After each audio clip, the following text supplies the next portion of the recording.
aquele que não tem pecado, atire a primeira pedra, né? Que coisa fantástica, porque o que nos faz aqui, o que é que nos remete aqui? A fazermos aquela investigação pessoal, aquela investigação da nossa própria vida, daquilo que nós somos, né?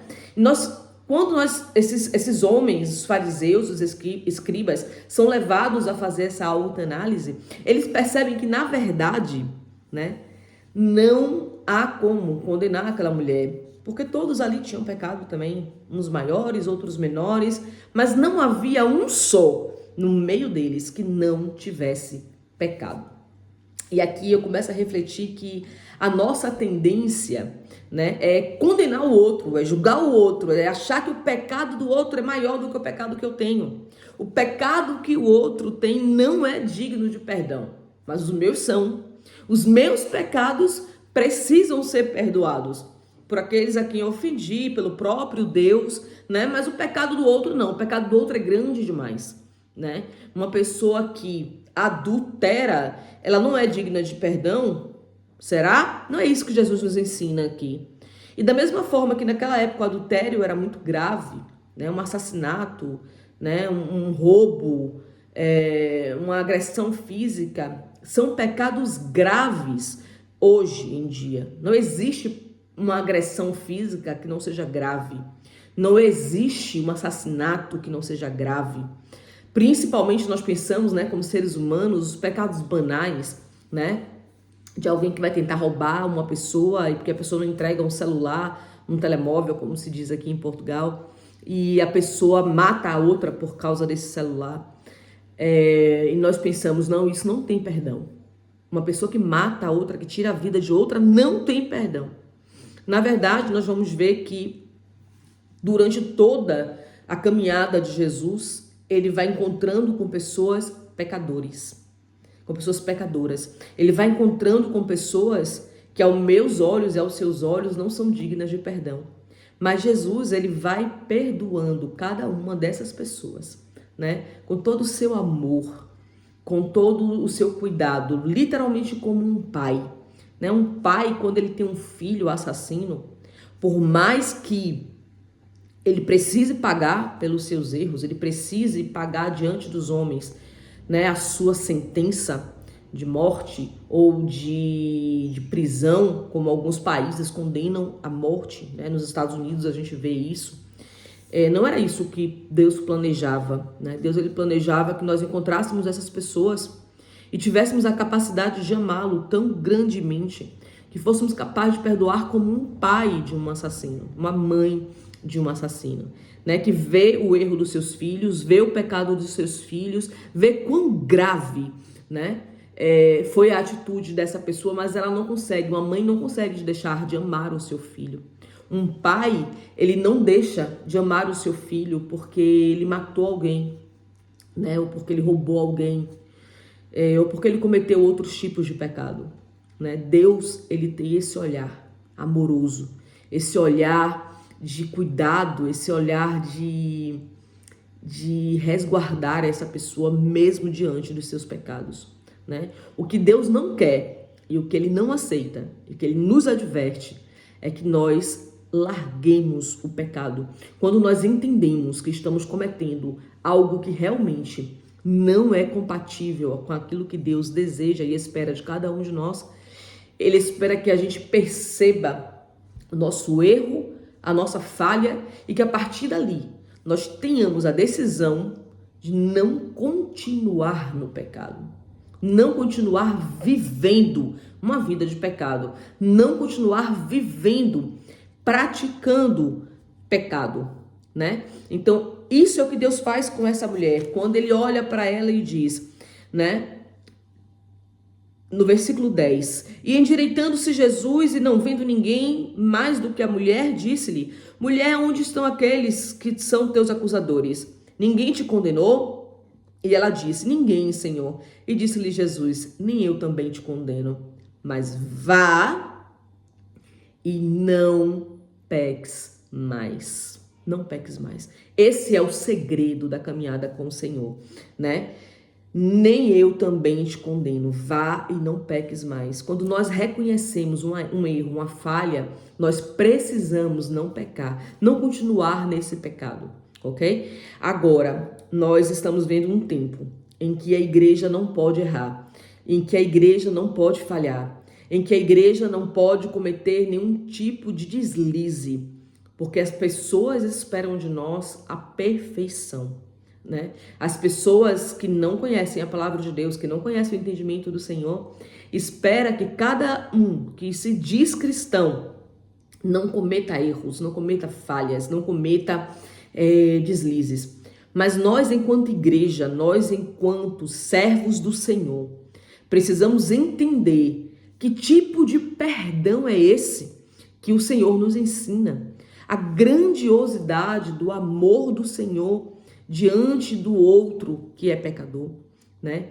O que é que nós, como igreja, precisamos fazer para fazer com que essas pessoas mudem o seu comportamento e compreendam verdadeiramente o que é seguir a Jesus, né? O que é seguir ao Senhor, o que é viver como cristão, né? Nós não podemos continuar pregando um evangelho que aceita o pecado, porque Jesus ele não aceitou o pecado daquela mulher adúltera, mas precisamos ser a igreja que vai, nesses últimos tempos, pregar o verdadeiro evangelho em amor, mas ajudar, principalmente acolher, principalmente ser a fortaleza para que as pessoas compreendam que apesar dos seus pecados, elas precisam converter o seu caminho para um novo caminho, o caminho do Senhor, o caminho da verdade da vida,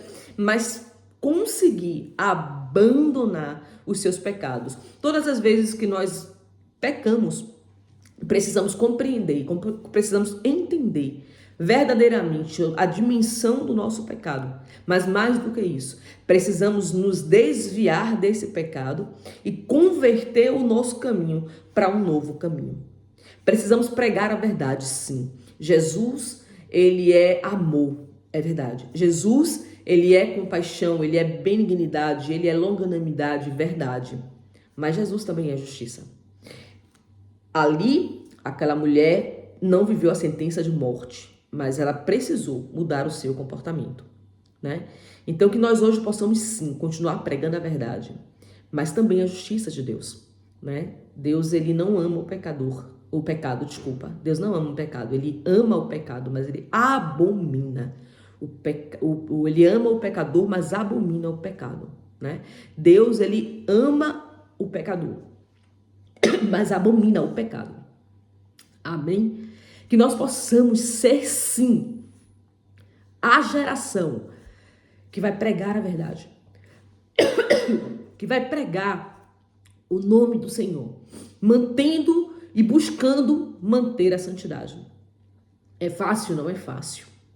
Será que foi fácil para essa mulher abandonar suas práticas de pecado para viver uma nova vida? Eu acredito que não, não é fácil. Não é fácil recomeçar, né? Mas o Senhor, ele deseja sim transformar as nossas vidas para que nós possamos viver o novo de Deus para cada um de nós. Que nós venhamos aprender com essa lição que o pecado não nos rotula, não define quem nós somos. O pecado, ele foi um ato errado que nós cometemos, que eu e que você comete, mas ele não é e nunca será aquilo que nos define, desde que nós desejemos verdadeiramente venhamos a viver um novo tempo, né? De acordo com aquilo que o Senhor tem para nós, as suas instruções, qual é o caminho que Deus tem para aqueles que desejam realmente viver um novo tempo e uma nova história com Ele. Amém? Que nós possamos ser uma igreja que traz luz e sal, né, para esta geração. Que nós possamos ser uma igreja que vê sim um pecador, mas que é a fortaleza, que é o amor do Senhor, para fazer com que essas pessoas decidam viver uma nova vida e uma nova história, né? Nós não podemos ver o pecado e fingir que ele não existe, mas precisamos, mais do que perceber o pecado do pecador, perceber o pecado do outro e o nosso próprio pecado, mas ajudar e aceitar ajuda para que possamos também sair daquilo que não agrada ao Senhor e sermos força para um irmão que está caído, né? Sermos a mão que levanta o caído, sermos a mão que acolhe, o braço que abraça. Amém? Que nós sejamos, sim, uma igreja fervorosa em pregar o amor, em pregar a verdade, né? O verdadeiro evangelho, de que as pessoas precisam se arrepender dos seus pecados, se arrepender das suas más práticas, se arrepender daquilo que não agrada ao Senhor. Hoje nós vemos muitos artistas famosos, né? Na música, na televisão. Eu sou cristão, eu sou cristã, mas você estava realmente vivendo o cristianismo nas suas vestes, vivendo o cristianismo naquilo que você conta, naquilo que você canta, naquilo que você atua?